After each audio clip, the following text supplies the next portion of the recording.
พี่แวนโอ้แนมผ้าไฟเซฮายสบายดีพี่น้องสวัสดีเด้อพี่น้องป่องปายเบิร์ดสุขูสุคนบ่ว่าสิอยู่ไทยอยู่ลาวอยู่ต่างประเทศกะสบายดีพี่น้องมาพอกันนี่แล้วกับบาวงมื้อนี้สิพากันกำลังสิพากันลงทงลงไทยไปหาซ่อนแหย่งว่าซั่นบ่ฮู้ว่าสิได้อีหยังสิได้กบหรือได้ฮวกได้กุ้งเอาไป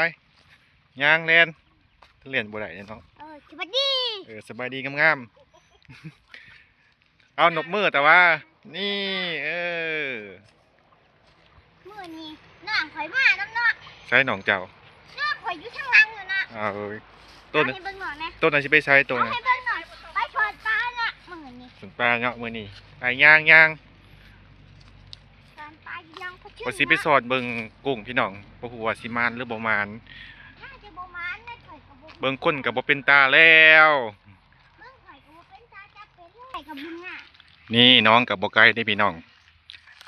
เป็นน้องน้ำกุ้มตลอดปีข่อยในลูกถือหยังถือจอกให้ดีหน่อยเด้ออ้าวแล้วหอดน้องแล้วนี่คือบทสอนน้องตัวนี้ก่อนนี่ไฟสิลงโอเคเดี๋ยวบวงสีมาโซ่พี่มืดยังเกาะวันยังเกาะซอนแยง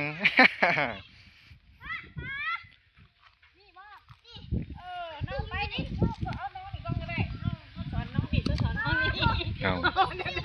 ตัวสร้างมาเลย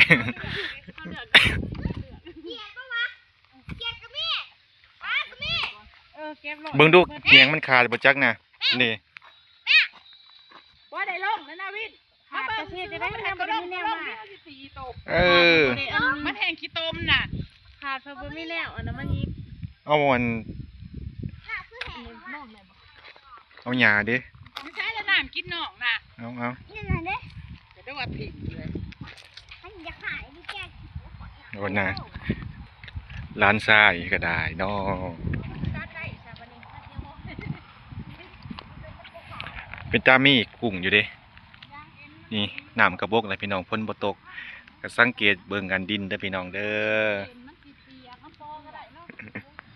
มากับเอื้อยกับอาแล้วก็กับอาวกับร้านทรายร้านสาวพวกมากครบทีมมื้อนี้พี่น้องเบิ่งยังมันถึกลูกซะเนาะแกงแกทรงแม่สิลงน้ำนะก็มีปลาบ่อนอยู่ดิพี่น้องนี่มันจะไม้ได้แหละเท่าอันนี้นั่นใช่แล้ววินแก่ส่งมันจะไม้ได้แล้วจะไม่เจ็ดปีแล้วว่ะแม่น้องอาบน้ำมันไม่พี่หนักเลยไปช่วยแกงหินน่ะเขาเบิ่งน้ำกำเด้อว้าวเป็นขนาดหมอนี่ว่าเป็นแล้วนะเขาเจ็บปีมีเขาเจ้าหลักมาใส่เบ็ดปลาไว้พี่น้องอุ้ยแมนปวด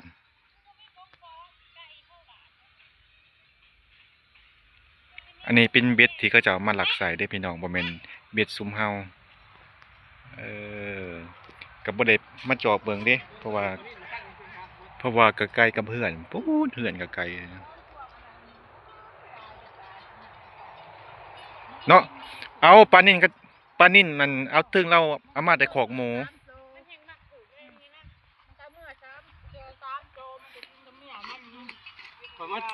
มันมาวนจะได้ปลาคอใหญ่ไม่ได้อ๋อมีปลาคอใหญ่นำมีแต่ห้อยคนนี่น้องนี่ว่านี่ยุ่งเขากระสอนตัวนี้เลยให้ก่อนตอนนั้นมันจังในต้นมันจะมันอยากขี้ต้มแห้งไรเขาจะในล่าเอาคือขี้ต้มร้ายลงไปเยี่ยอีกเลยน้องเพื่อนมันไปเยี่ยนะหน้ามันหน่อยไปโอ้ยนี่มากมาถ่ายจับปลาเด้อแล้วก็แม่หัวขวด มีละหัวบ่จัก เขาถึงรถเหลี่ยมเขาตากระเบนสิ ไอ้อีหยังปลากระเบนเขาเกิดมายังไม่เคยได้ยินมันเป็นแบบ ถ้าแต่ห้าหนังนี้ถ้าเขาถูกจับ มา ซ้อน มันหัว คอย สั่น ตีไห่นี่ปลาน่ะ ตีเพียง ที่รักไห่นี่เอาเลยคอยที่รักไห่ โอ้กล่องกระสันพี่น้องกล่องสัน ข้าวทอด มา ข้า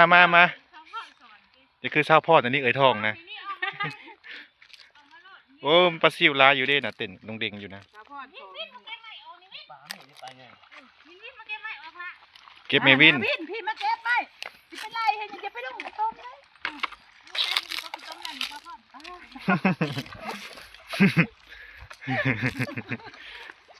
สาวผมสิโต๊ะกินโต๊ะนี่แต่ อ๋อเพิ่นสลาดเพิ่นบ่ลงน้ำพี่ตุ้ม ขายแต่บ้านแม่ ว่าแม็กบ่นี่ ตีมันเล่น ถ้าติ้มตุ้ยถ้าติ้มเอาไปชิวนี่ลูกตัวกิน โอ้ปลาซิวอะ ถ้าทำมาจับจะยุ่งติวิท เนี่ยยังคน จะยุ่งคิดมาจับไม่เห็นป้าไหม มันจะคิดตมแหม ต้ม อุ้ย จะ รั ได้ กแห้งใหม่นี่ มันไปเดินไปล่างสิ เป็นหลังเขาแล้ว ที่ลองที่ นี่ ว่า นี่ปลายังไงนี่นี่ ปลาเส้น ตาเต็มเขาก็ยังดูขึ้นปลาตัวใหญ่นั่นดิเด็กๆตัวนี้ ปลานิ่มเป็นไง เขาจับเองไป ปลา ดึงมาตุ้ย ปลาดิ้นเนี่ย โอ้ย ใส่ โอ้ย ปลาดิ้น กี่ตัวมืด มันไปล่างสิล่างจะได้ยังสิออกเมื่อต้องล้างนะ เก็บเอา ปลา ปีน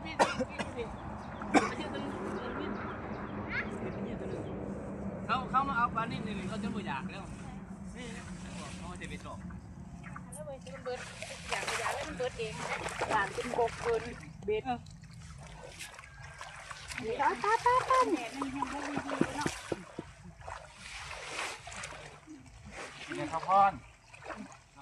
ยังไม่ไกลนะได้ข้าวพันตกน้ำมีบันไดเลื่อนเลยได้ที่ใส่ ไปตุ้ย ยันนิ้วเจ้าก็ขึ้นพ่อโตแล้วเขาจะโยนลงนอน มาใช้เนี่ยพังเป็นตื้อเลย หายอดวิวเห็นเลยสิหายอดวิวผมมีเลยได้จะเห็นพอดตกน้ำมันดังพอดได้เด้อเออ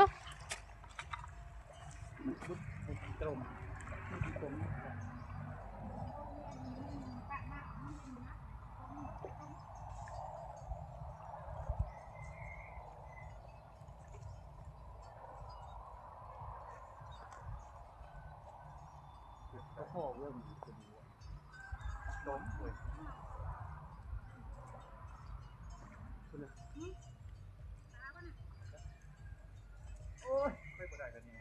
ดึงเข้ามาสิดึงต่ำ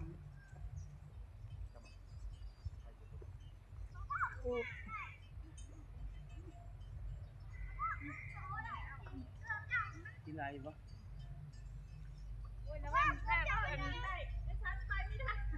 ข้าสะพานหน่อยตกน้ำเด้อ ร่างกายนี่เยอะ เมื่อปีนี่แม่ ว่านี่ระวังนี่แม่ ไม่ได้เลย ครับเลี้ยงร้ายปลาดุกนี่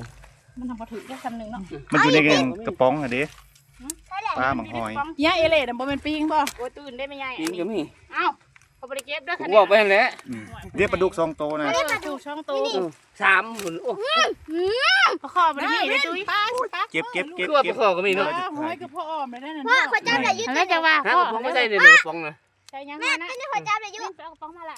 ตัวนี้เขาจับได้ยืดพ่อ มาวิน พุ่นกระป๋อง ต้องตุ้ยแล้วทิมให้แล้วตอนนั้นมาใส่หอย ปลาหมังหอย มันจังบ่ใส่ปลามันสิเน่า ปลาดุก3 โตว พ่อเอาไม่ปลาน่ะ ปลานิ่ม เออให้เราเอาตัวนี้ก่อน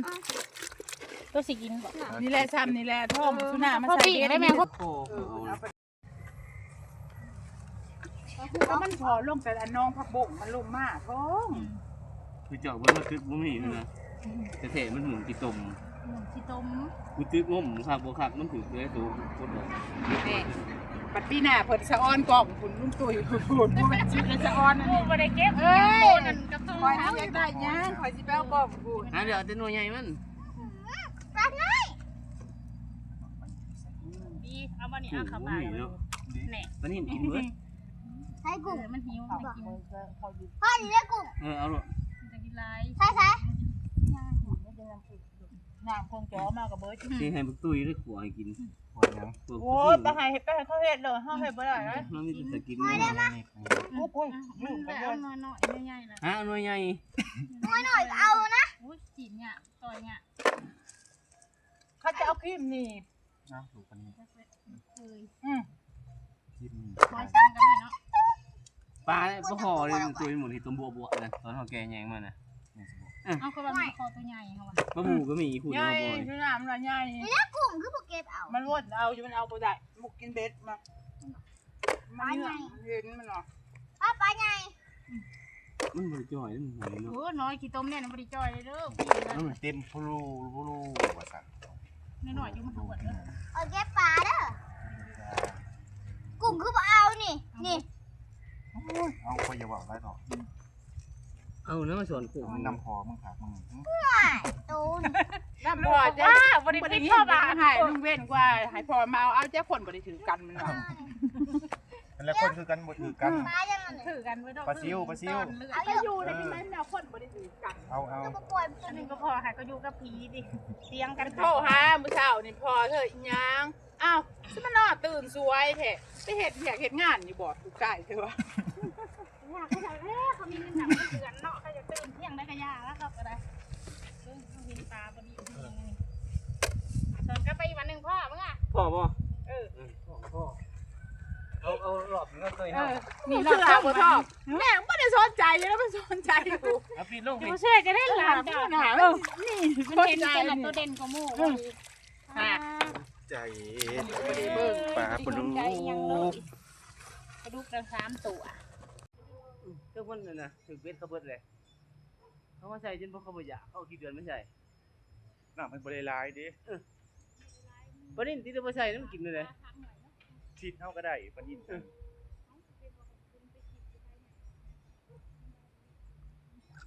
เก็บมังหอยพี่น้องเก็บมังหอยก่อน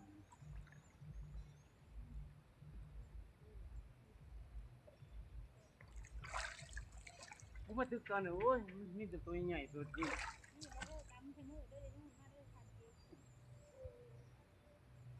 ใหญ่เนาะ พ่อคือผู้ดำน้ำจ้ะ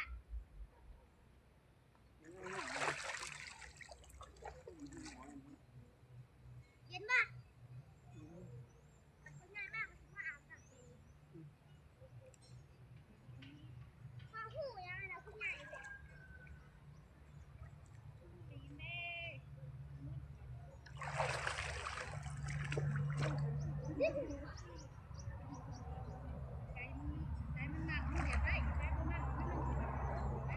มึงก็มาระวังด้วย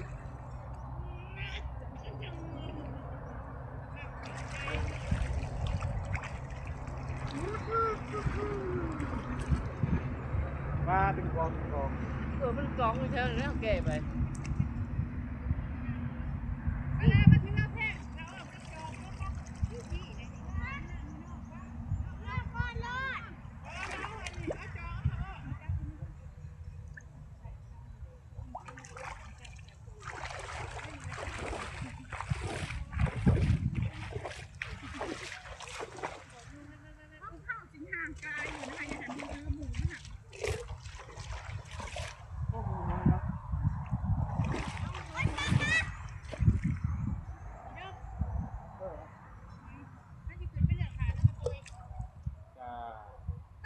เนี่ยแก่มาเนี่ย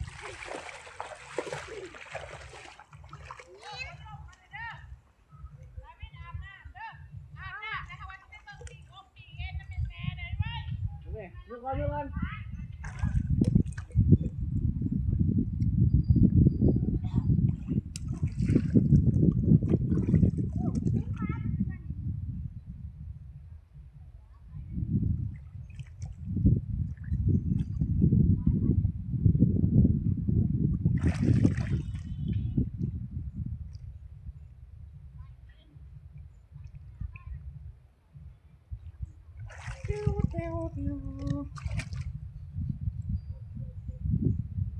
สอนบาทเดียวกับผ้ากันยา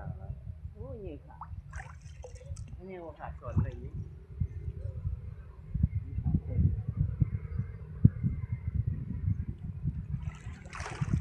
เอาตัว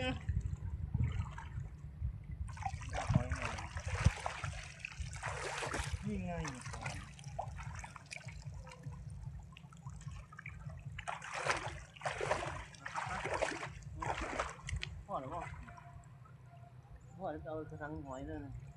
ตายโอ้เป็นไง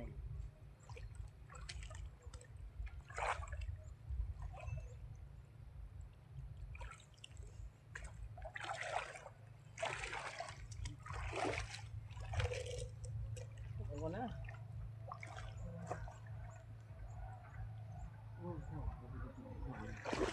เอ้ยปลาปลาเนี่ยไปเลยปลาเนี่ยดิเป็นไงบ้าง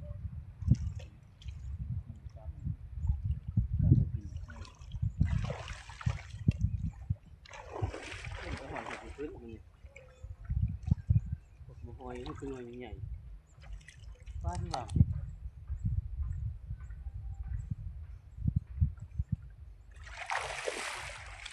นี่ป้าเลยเด้อ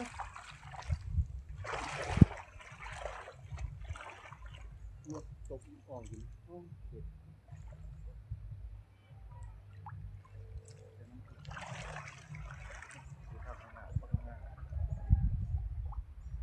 หอยลงเลย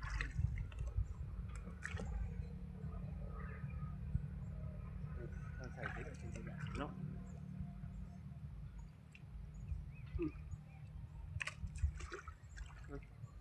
ทั้งที่อะไรที่งมอ่ะ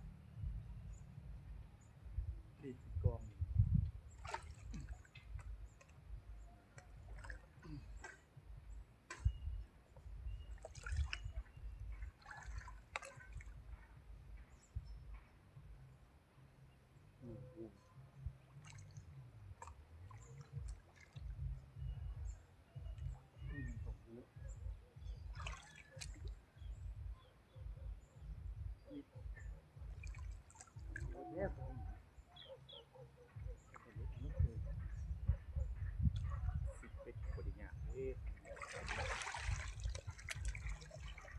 กระเบื้องเป็ดก็ไว้จนออกมันน้อง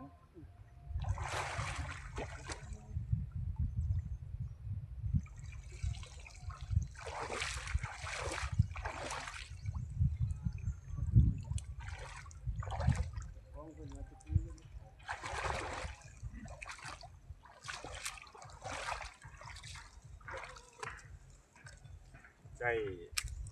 มะฮอยเกือบเต็มพี่น้องมะฮอยหลายอีหลีมื้ออื่นเช้าจังสิเมื่อทาปังทองแต่เช้าพี่น้องเมื่อเช็ดเอกสารต่างๆเพื่อผลสัมภาษณ์ออกมาเพิ่นมีสื่อเฮามันจังสิบ่ยากเด้เพราะว่าเขาต้องสมุดแจกมานี่มื้ออื่นต้องได้ไปตรวจสุขภาพเลยต้องได้ขี่รถไปเวียงค่ารถค่าล่างกับเป็นของเฮาเองจ่ายพี่น้องค่าตรวจสุขภาพก็600,000เงินเฮาออกก่อนเด้600,000ก็เกือบประมาณ1,000พุ่นเด้พี่น้องบ่แม่นถึกๆเด้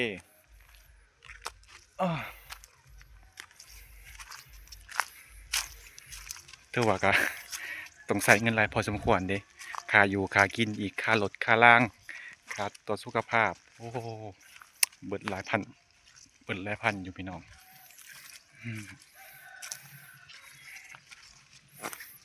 เตรียมมื้อแรงสิเฮ็ดปลาซิวก็ได้หลายอยู่พี่น้อง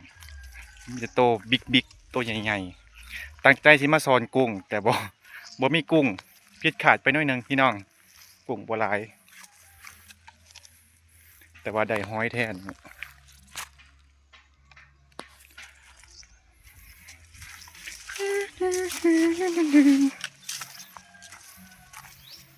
หลายคนก็เป็นห่วงบ่าววงเสร็จมาถามบ่าววงว่า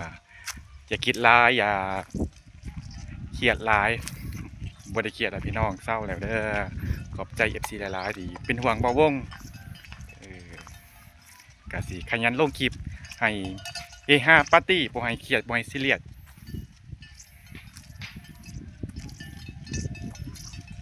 ทั้งนั้นก็ตอกตู่ปอกอยู่เหมือนพี่น้อง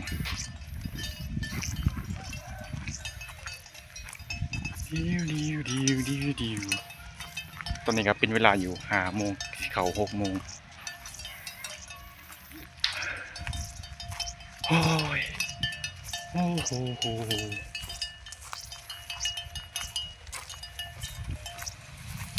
ได้ซิวกับหอยส่วนกุ้งบ่มีได้ปลาดุกน้ำพี่น้องปลาดุก3 ตัว มีปลาดุกปลาคอแล้วก็ปลานิ่น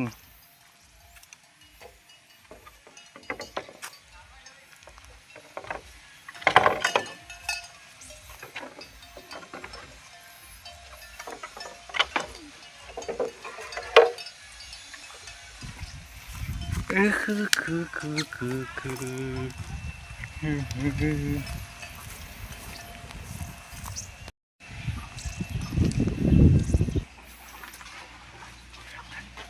เราจะทำยังไงบ้าง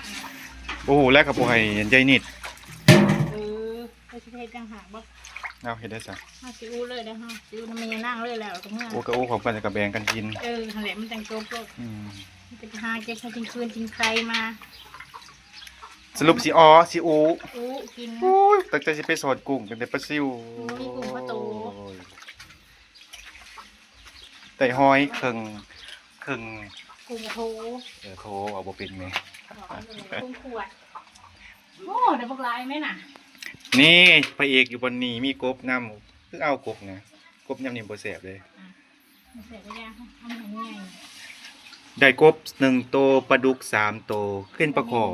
วันนี้บ่มีปลาคอ เอ้าขึ้นปลาคอตัวหนึง ตัวเห็นปลาดุกในตาตัวปาก ปลานิ่น4ตัวพี่น้อง 3ตัวเอ้ย เอาไปเผาปีกๆได้ประมาณนี้แหละพี่น้องเพราะว่าเงียงขาดสอน2เถื่อตัวพวกปลากรมนี่คือสิลายอยู่พวกปลาดุกปลาคอนี่ มันสิตรงเอาบ่ได้ น้ำกัดสีแห้งๆกับโบแห้งๆพอกระเทินเดี๋ยวหาหัวสีไข่หาสมมาใส่ก่อน ตรงมา แต่ซอนหมักหอยนี่ใส่หลับเท่าใส่หลับหมักจองโอ้ย ใส่หมักตรง นี่หมักจองสั่งเอาแต่วันยามนี้คือบุคอยมีละมันเปิดฤดูกาลหมักจองเลยอะมีก็ค่อนข้างแห้งน้องใหม่เพันกัดออกปลูปลาเล่อยู่น้ำกับโบมี่แหงกระเติดอยู่เมื่อซื้อนี่กัดเมื่อวานนี่กัดเอาไปแกงอยู่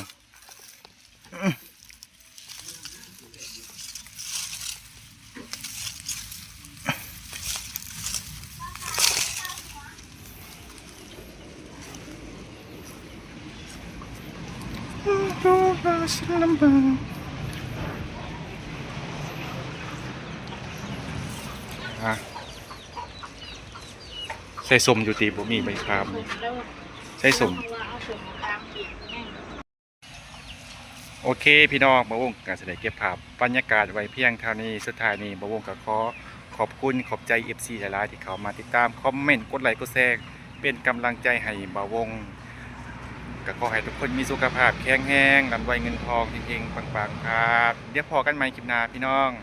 สบายดีขอโตวอาบน้ำก่อนพี่น้องอาบน้ำก่อน